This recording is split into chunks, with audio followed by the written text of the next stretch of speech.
Hi, Sarah. Today we are going to talk about your business, We Profit Foundry. So tell us a little bit about yourself and how We Profit Foundry was born. Okay. Hi. Thanks so much for having me. I'm excited to be here.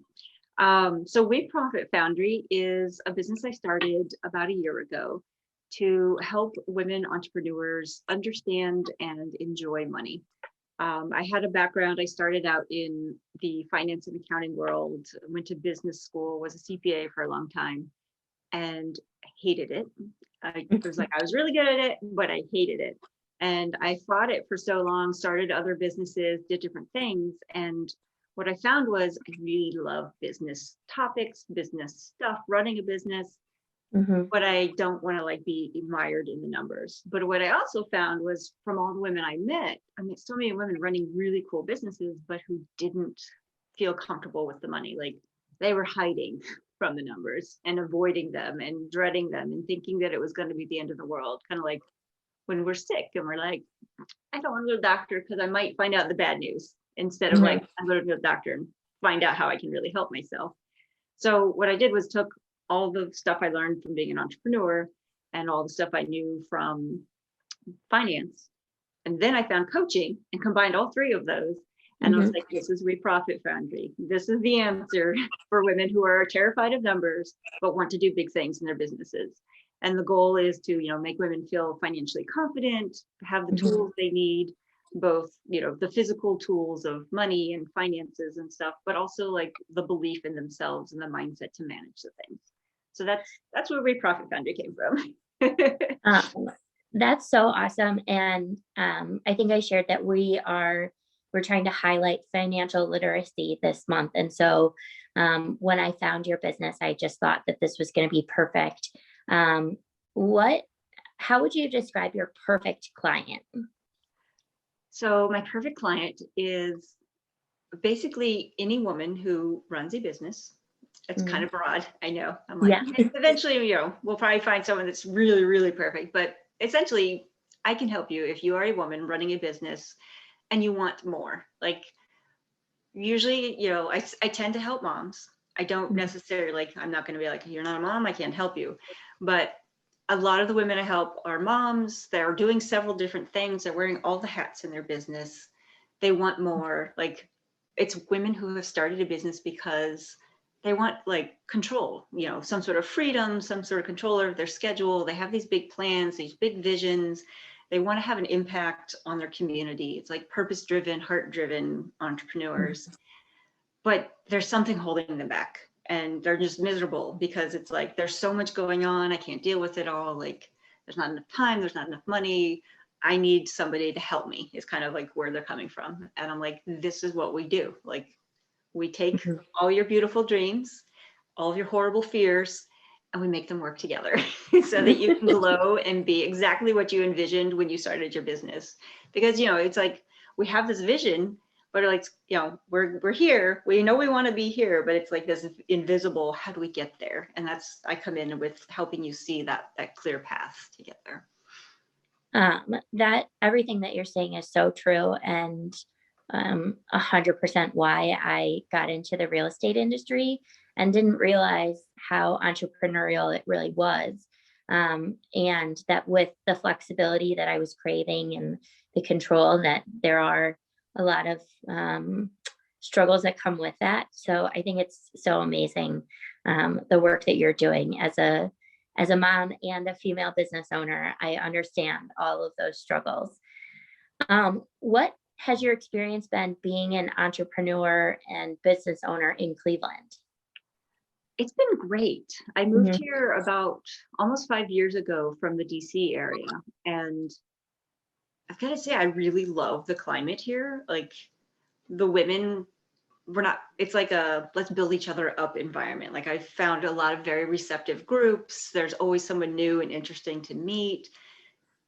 I'm sure there's great, fabulous things happening where I used to live, but I'm like, I don't know. I just feel accepted, loved, lifted up. It's just, I love the environment here. It's just, I feel like there's a lot of, I don't know if there's specifically programs, but Mhm. there's like you meet a woman and she's like, oh yeah, I run a business. Let's help each other. And like, just like you found me, like we're talking today, like I Yeah, find it everywhere I go, and I'm like, this is the way it should be, and I absolutely love it.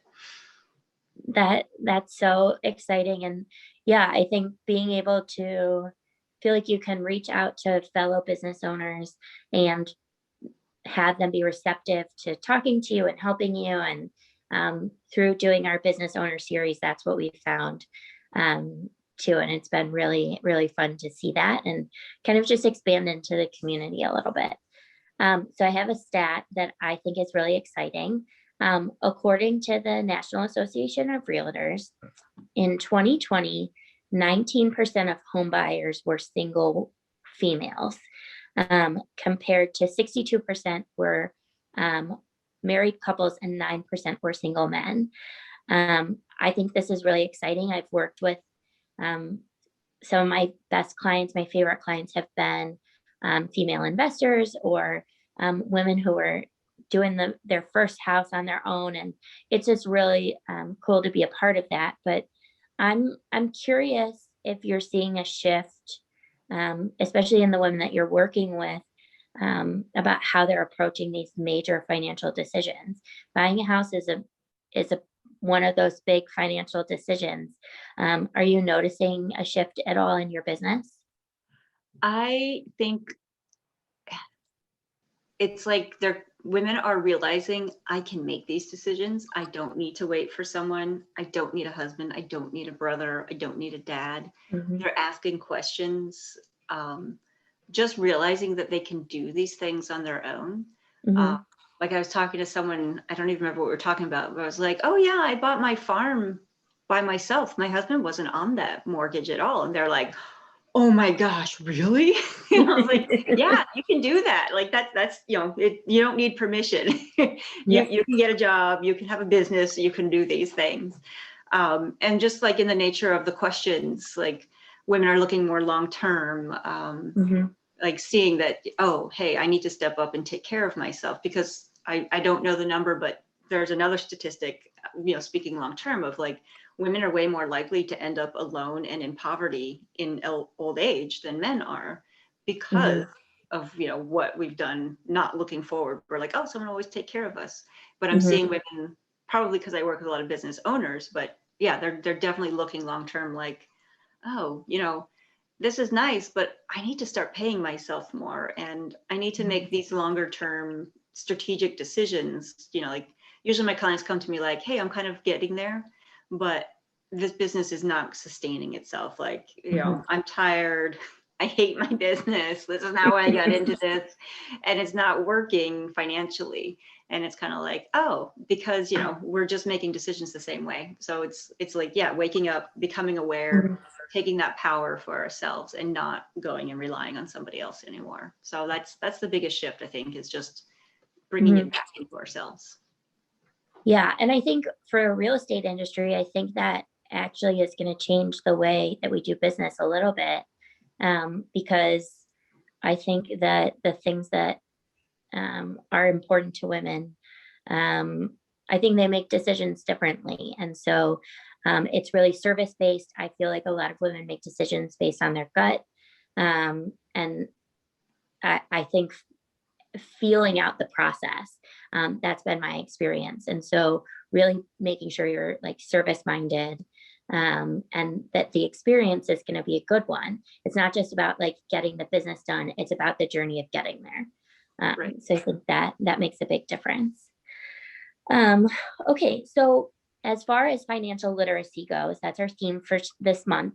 What is a tip you have for anyone who's really trying to get a handle on their financial situation? A If you couple could of just things. choose one. Yeah, I think ask questions and look inward. Like look at, where am I really? Because so many women are like, I don't even know what I have and don't have. And if I do look, I don't know what it means. So it's Mhm. like take stock of where you are, ask questions to find out why you're where, like ask yourself questions, ask like, what Mhm. is this stuff?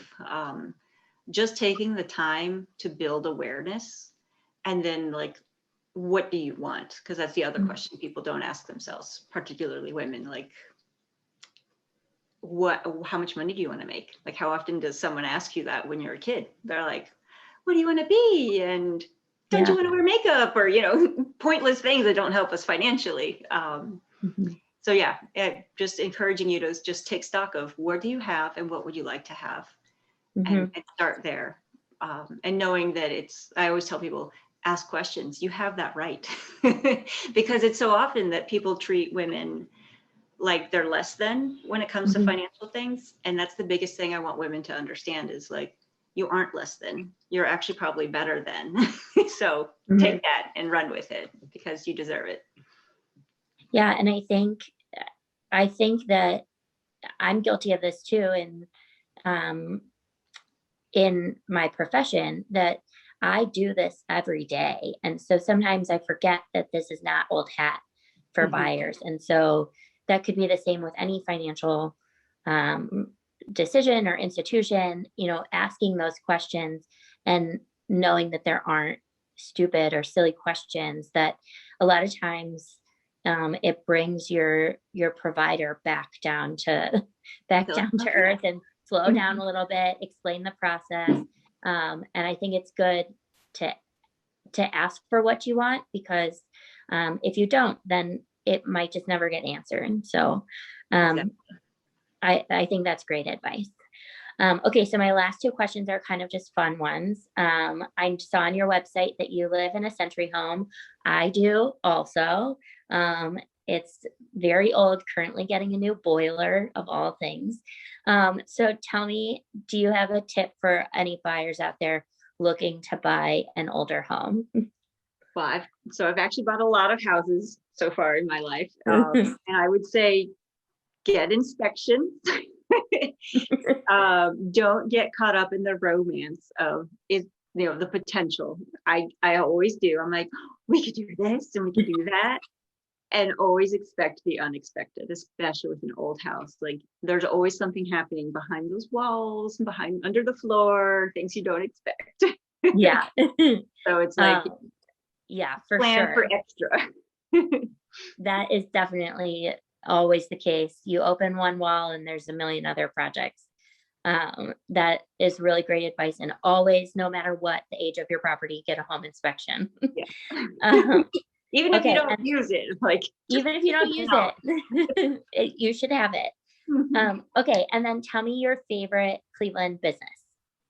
So that's always a hard question for me because I Yeah. love so many businesses. I don't have a favorite. I'm like, I just love everything. I know that's like Mhm. cheesy, but I'm like, I love, I can walk to a whole bunch of restaurants that are locally Mhm. owned. I love that like there's community of Mhm. business owners that actually talk to each other and support each other and know who each other are. Like just being part of that environment here in Cleveland, that's what makes it meaningful to me. Mhm. I don't know. I just, Yeah. like, oh, you're locally owned. You're a Clevelander. Let me come over and see your business because I love you. That's great. Yeah, for some of our future videos, which people have to tune into, I think I'm making my way down like one block of Madison in Lakewood of like every business that's on Oh, that block. fun. So definitely excited about that. So thank you so much for your time today. Where can people find you? What's the best way to get in contact with you? Probably the place I'm most active is on Instagram, and my handle is at We Profit Foundry. Um, you can find me there. You can find my website, my email, everything right on there. Mhm. It's probably the best place to find me. Okay, perfect. And we will definitely link to that. And it'll pop up on the screen. So hopefully people can reach out if they have any questions for you about running a business, or I mean, honestly, you've just been amazing to chat with. So I think you'll definitely have people reaching out. Thanks so much, Sarah. Yeah, thank you. It was great chatting. We'll talk to you soon. Okay, bye.